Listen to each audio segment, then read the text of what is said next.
thumb sucking habit. இந்த குழந்தைங்களுக்கு விரல் சூப்புற பழக்கம்.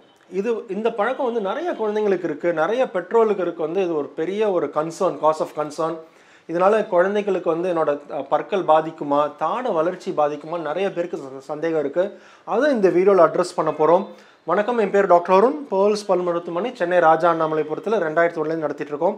இந்த சேனல் இன்னும் சப்ஸ்கிரைப் பண்ணலன்னா அவசியம் சப்ஸ்கிரைப் பண்ணுங்க. நிறைய videos dental health, dental awareness சம்பந்தமாக பண்ணிட்டு இருக்கோம்.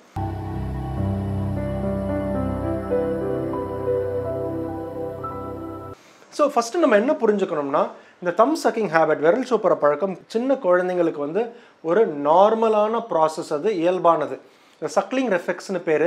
இது வந்து குழந்தைங்களோட normal mental development, normal psychological டெவலப்மெண்ட்டுக்கு அது ஹெல்ப் பண்ணும். ஸோ 1 வயசில் 2 வயசில் குழந்தைங்களுக்கு இந்த பழக்கம் இருந்தால் பயப்படவே வேண்டாம். இது நார்மல், குழந்தைங்களோட நார்மல் மூளை வளர்ச்சிக்கு, சைக்கலாஜிக்கல் வளர்ச்சிக்கு அது ஆக்சுவலாக ஹெல்ப் பண்ணும்.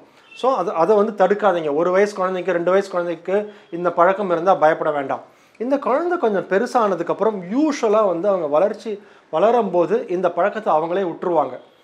ஸோ சில குழந்தைங்களுக்கு தான் அந்த ஒரு 4 வயசு 5 வயசுக்கு மேலேயும் இந்த பழக்கம் வந்து தொடரும். அவங்களுக்கு பார்த்தீங்கன்னா ஏதான ஒரு டீப் சீட்டட் ஒரு பயம் இருக்கும். வீட்டில் ஏதான ஒரு ப்ராப்ளம் இருக்கலாம், ஆர் வந்து அவங்கள ஒரு இந்த குடும்ப சூழல் வந்து அவங்களுக்கு வந்து நார்மல் வளர்ச்சிக்கு வந்து ஏதுவாக இருக்காது. அப்படி இருக்கும்போது அந்த ஒரு பயத்தினால ஒரு செக்யூர்ட் ஃபீலிங்காக இந்த குழந்தைங்களுக்கு அந்த பழக்கம் இருந்துகிட்டே இருக்கும். ஸோ இப்போ வந்து என்ன ஆகும் அப்படின்னா, இந்த ஒரு வயசுக்கு மேலே இந்த ப்ராப்ளம் கண்டினியூ ஆச்சு அப்படின்னா இதை நம்ம அவசியம் தடுக்கிறது ரொம்ப ரொம்ப முக்கியம். ஸோ யூஸ்வலாக அண்டர் 5 to 6 இயர்ஸ்க்குள்ளே இந்த பழக்கம் இருந்தது, கண்டினியூ ஆச்சு, அதாவது குழந்தை பருவத்திலேருந்து அந்த ஒரு சின்ன வயசில் இந்த ஆச்சுன்னா யூஸ்வலாக என்ன ஆகும்னா, இந்த மேற்பற்கள் முன்னே தூக்கிட்டு வந்துடும்.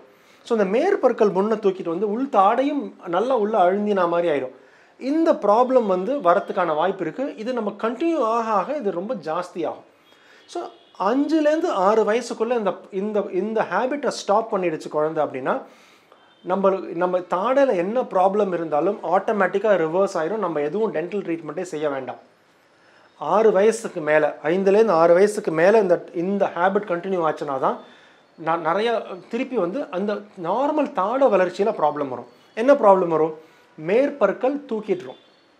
2வது இப்படி ப்ரெஸ் பண்ணும்போது மேலே உள்ள தாடை, பேலட்னு சொல்லுவோம் இல்லையா, அந்த பேலட் வந்து ரொம்ப ஹையாக ஆகிடும்.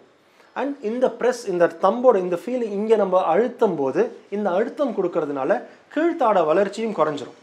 ஸோ இந்த 6 வயசுக்கு மேலே இந்த கண்டினியூ ஆச்சுன்னா அப்போ தான் வந்து இந்த நமக்கு தாடையோட வளர்ச்சி குறைய போகுது. ஸோ இப்போ வந்து நம்ம அவசியம் பல் மருத்துவரை பார்த்து அதுக்கு சின்ன சின்ன அப்ளையன்ஸ் இருக்குது. டங் ஸ்பைக்ஸ்னு பேர். இந்த அப்ளையன்ஸ் பற்களில் பொருத்துவாங்க. இந்த அப்ளையன்ஸ் பொருத்தினாலே வந்து இந்த ஹேபிட்டை வந்து குழந்தைங்க ஸ்டாப் பண்ணிடும். முக்கியமாக நம்ம என்ன நம்ம தெரிஞ்சுக்கணுன்னா, நிறைய பேர் வந்து குழந்தைங்க தம் சக் பண்ணும்போது பெற்றோர்களாக இருக்கட்டும், அந்த சிப்ளிங் கூட ஏதாவது அண்ணன் தம்பி யாராவது இருந்தாங்களா கிண்டல் பண்ணுவாங்க. இது மாதிரி சக் பண்ணக்கூடாது, இது நல்ல பழக்கம் இல்லைன்னு. இந்த கிண்டல் பண்ணுறதை தவிர்த்தாலே அவங்க நல்ல முறையில் பாசிட்டிவ் ரீஎன்ஃபோர்ஸ்மெண்ட்னு சொல்லுவோம். அது மாதிரி பாசிட்டிவ் ரீஎன்ஃபோர்ஸ்மெண்ட் என்ன? இது மாதிரி கிண்டல் பண்ணுறதை விட்டுட்டு பாசிட்டிவாக ரீஎன்ஃபோர்ஸ் பண்ணுறதுனா, நீ தம் சக் பண்ணலைன்னா உன்னோட பற்கள் பார்க்க அழகாக இருக்கும், நீ நல்லா இருப்ப பார்க்கறதுக்கு. அது மாதிரி பாசிட்டிவாக ரீஎன்ஃபோர்ஸ் பண்ணும்போது குழந்தைங்க வந்து அந்த ஹேபிட்டை சீக்கிரமாக விட்டுருவாங்க.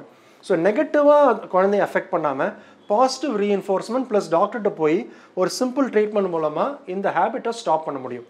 இந்த வீடியோ பிடிச்சிருக்கும்னு நினைக்கிறேன். வேறு ஏதாவது கொஸ்டின்ஸ் இருந்ததுன்னா கமெண்ட் செக்ஷனில் கமெண்ட் பண்ணுங்கள், வீடியோவை லைக் பண்ணுங்கள், ஷேர் பண்ணுங்கள்.